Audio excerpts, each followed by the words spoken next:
Clive, my boy! Rutherford informs me that we owe you our thanks. Hadn't intended for you to get involved, but such are the times we live in, huh? I would have done the same for anyone else. You're far too modest, Clive. You'd make a terrible nobleman. But tell me, is the realm truly in as dire a state as Rutherford suggests? From what little I saw, you were right to be worried. I suppose I should have expected the worst. But I was rather hoping the great and good of the realm might have things a little more under control. Alas, it seems that firm leadership is in short supply these days, and without it, the people are bound to lose their way. We must move quickly. But where do we start? True, the challenges that face us are many. But in my estimation, there are two key areas to be addressed before any other. The realm's armies and her larders. As you've seen firsthand, it's every man and woman for themselves out there. Certain cities have banded together to try and maintain some semblance of order, yes? But such cases are few and far between. And yet, the only remedy for the chaos that faces us is unity. A unity that transcends even the borders laid down by our ancestors. In short, if Storm does not stand together, she will fall apart. But how would one even begin to unite the realm? The armies, my boy. As I told you already, we begin by restoring order among the ranks of those sworn to maintain it. Sadly, I doubt I could convince even the lowliest gaggle of privates to dig a latrine together. But I do know someone the High Commanders have been known to listen to on occasion. Field Marshal Eugen Havel. I thought he was retired. He was, until an Akashic army tore through Randalar and killed most of the rank and file. There is no man alive more capable. Literally. And as luck would have it, I've already spoken with him on the matter. Of course you have. And he's agreed to help. On one condition. That he first speaks with you personally. Havel has always been a man of frustratingly rigid principle, and he has certain qualms about clasping arms with, well, with an outlaw. I extolled your many virtues as best I could, of course, but the old goat was adamant that he be allowed to appraise you in person. You don't mind, do you, my boy? Of course not. As long as chaos reigns, we will never build a better world. I'll do whatever it takes. And if the Field Marshal wishes to speak with me in person, then so be it. That's the spirit. I'll leave for Randalar at once. Would you send a Stolas? Of course. Rutherford is already in the Dalmekian capital. I'll have him tell Havel to expect you forthwith. Excellent. Thank you, Uncle. No, thank you, Clive.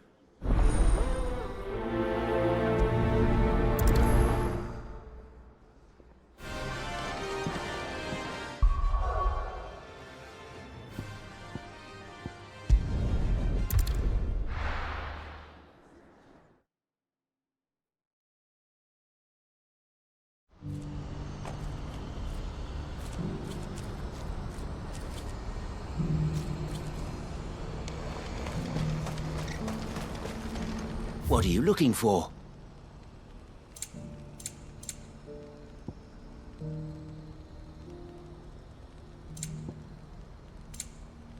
May Gilbert smile upon you. Do you see that too?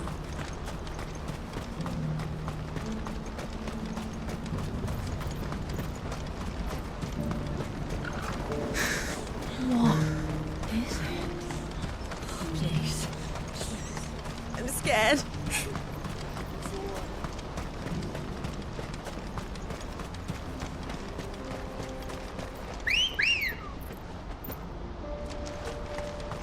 Good girl. Faster!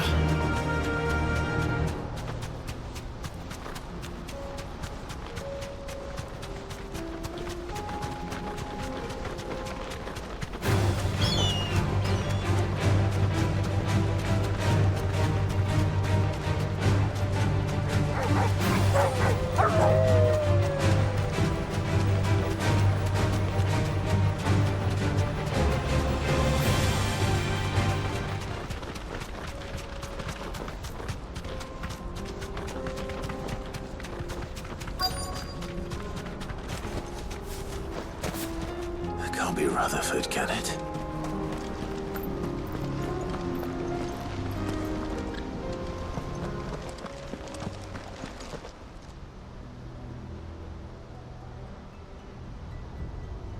Turncoats and cowards, the lot of you! If it's a fight you want, it's a fight you shall have! Allow me. I don't need your... Please, Field Marshal. Oblige him. This won't take long. You're right. It won't. Men, finish him.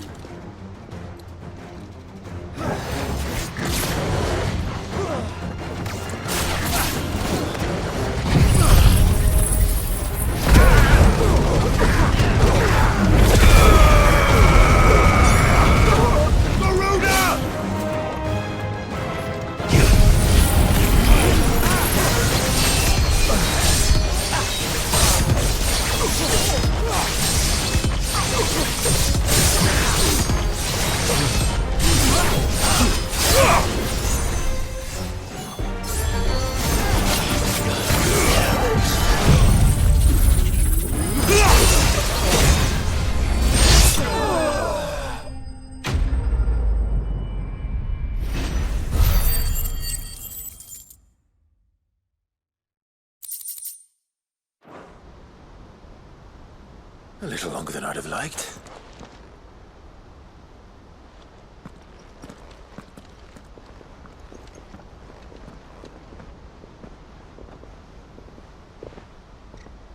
Field Marshal Havel, I presume.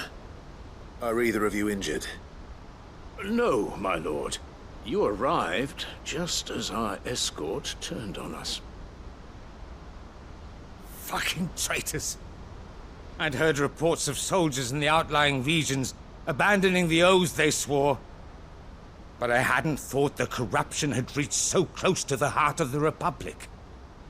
It's a fucking disgrace. Your interfering old bastard of an uncle tried to warn me, of course. My lord Marquis. Or is Sid the Outlaw more to your liking? Call me what you want. It doesn't change who I am, or the urgency of the message I bring. My uncle has a plan to right the realm, and he needs your help to see it through. Before I agree to anything, I'd have you answer one question. What do you stand to gain from all this? I won't deny that I might benefit from further chaos. But I seek a new beginning for all of us. And while the choices I've made may not always have been the right ones, I know I made them for the right reasons. For so long, so many of us have been told how we could live, how we could die, when it should have been our decision all along. Now we have a chance to put things right. But in order to take it, we must stand together. Even if it be beside those with whom we don't see eye to eye.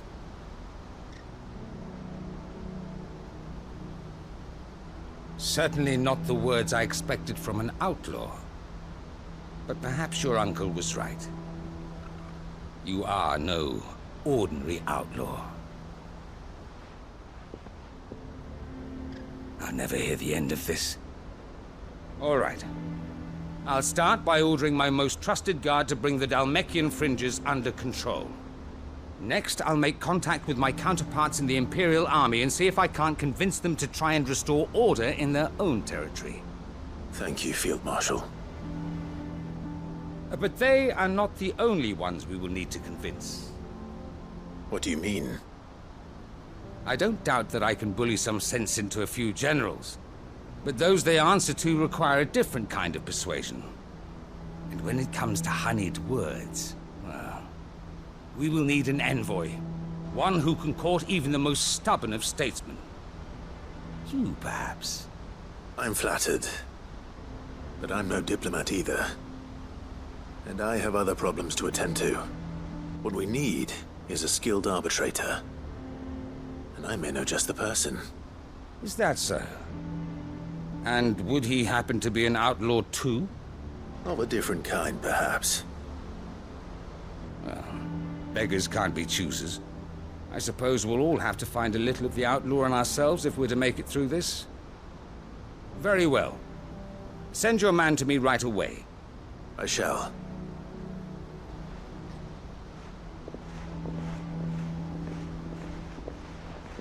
My Lord Marquis, your Lord Uncle bade me escort the Field Marshal to his manor in Port Isolde. And I will see that my associate joins you there. Very good, my lord.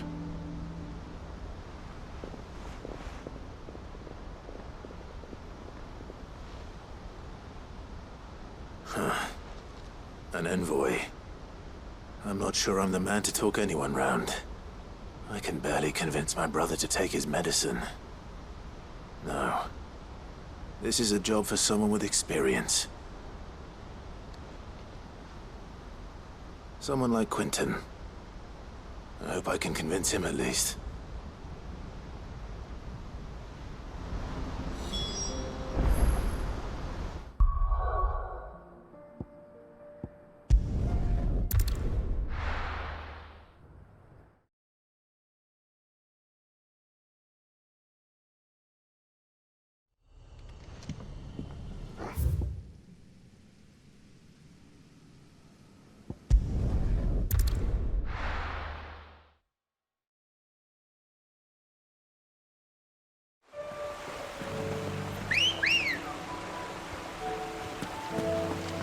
Let's go. Faster!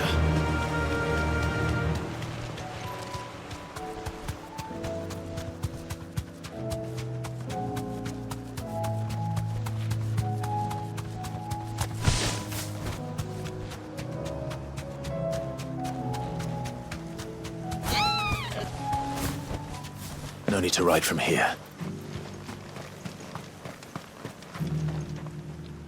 Quentin, I have a proposal for you. Do you now? Something tells me you'll be asking more of me than a cask of Gotand gold. Go on then. Propose.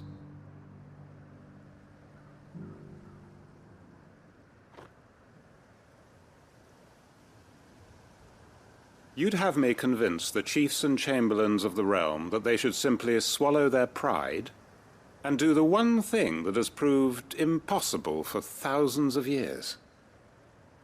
Was there anything else? Perhaps I can fetch you a meat pie as well. I know it's a lot to ask, but I can think of none better suited to the role. And you'd have me give up what little I have left to do it. I told you, Clive. The people of Lostwing are my family, and I cannot abandon them. You'll have to find someone else. I'm sorry to hear that. So am I. And why might that be? What he's asking. How's it any different to what you've done so far? They want you to speak for those who can't speak for themselves. That's what you do best. If it's the vineyard you're worried about, we'll see that the grapes are picked and the tons filled. You know we will. It's not that. Then what is it? You said yourself we're family. Don't you trust us? You know that's not what I'm... Then what are you saying? That only we are worth saving? Why turn your back on everyone else? You convinced us we could build new lives for ourselves, and if you can do that, who's to say you couldn't convince the entire realm? A stirring argument. I fear that any rejoinder I make might fall somewhat flat by comparison. So you'll join us? Where do you need me? Field Marshal Havel will want to speak with you in person. He's currently in Port Isolde. I can arrange for a party of Cursebreakers to accompany you there. That would be very much appreciated. I hear the roads are far from safe these days. Hopefully not for long. My uncle will want to know that his plan is taking shape.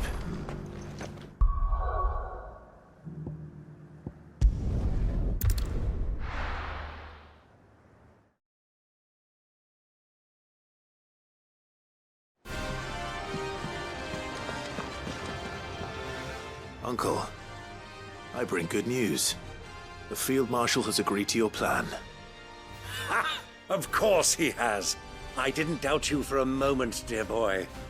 Rutherford is accompanying him back to your manor in Port Isolde as we speak. They will await your return there. As will one other. One other? Who, exactly? Lord Havel was concerned that even if he could get the realm's armies to agree to an accord, he might not be as successful in convincing those with political power.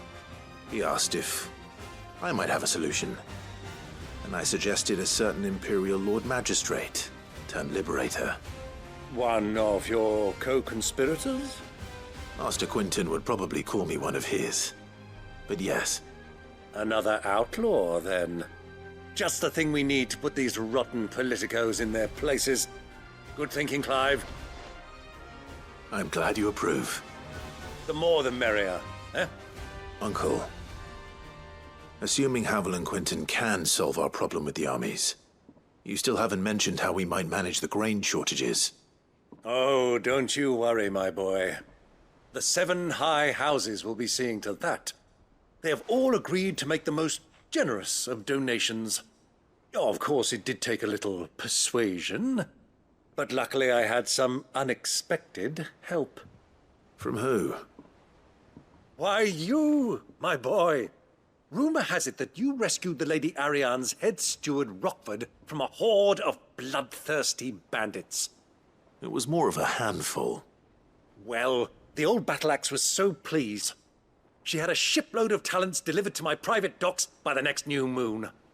And when the other houses saw the parsimonious old crone's purse strings finally loosen, they as good as tripped over themselves in the rush to follow suit. I'm happy to hear it. Now, I must be getting back to the manor. Join us there at your earliest convenience, would you? Of course, Uncle.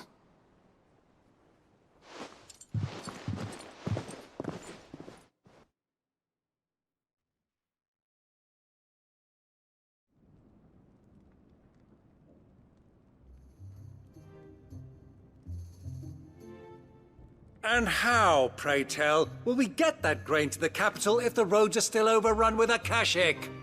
You'll find another bloody road. I only have so many men, and I'm not about to send them headlong into an ether flood. That is, unless you'd have them turn as well.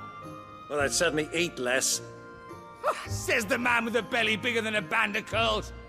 My soldiers actually need their rations. Without any food to keep them going, they'll be dead even before you've sent them on your fool's errand. If I may, gentlemen, perhaps I might suggest an alternative approach.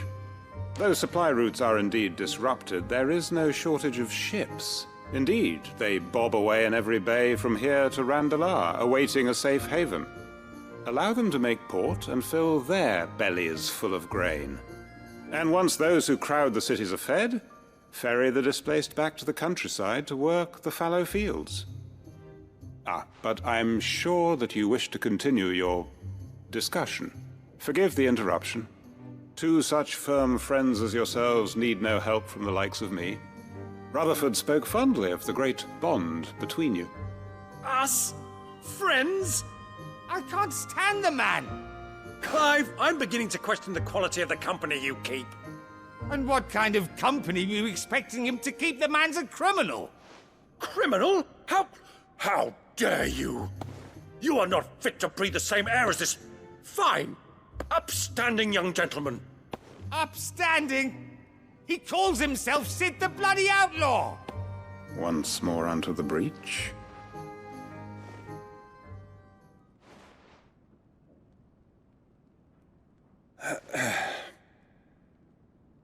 Shall we begin again? What we seek here is not to create a new nation, nor to claim the thrones of those that already exist. We wish simply to bring stability to the realm that mankind might weather the current storm. And to do that, we must convince those in power, the generals, the statesmen, the nobles, that our cause is just. There will be disagreements, yes, and I imagine some resistance, much resistance. But we cannot let that deter us. If we show them the path, show them that we walk it ourselves, then I am confident they will follow. The fate of the world lies in my nephew's hands, but the well-being of her people lies in ours. And we must not squander the chance that Clive has given us. Uncle Byron, Now, with that settled, let's move on to the signing of the Accord. For what great moment in history hasn't been accompanied by a little ceremony?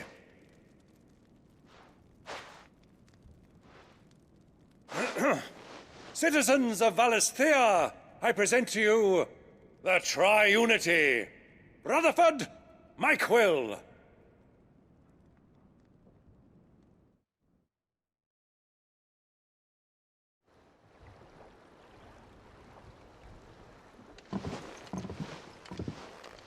Well, my boy, the stage is set. that it is. This is the role you were born for. Now I ask only that you trust in the talents of your supporting cast. We shall play our parts to the best of our abilities, that you might have the opportunity to shine. The realm needs its Sir Crandall. And there is no better Crandall than you, Clive. I want you to keep this signed accord as proof of our faith in you. I will. Thank you, Uncle.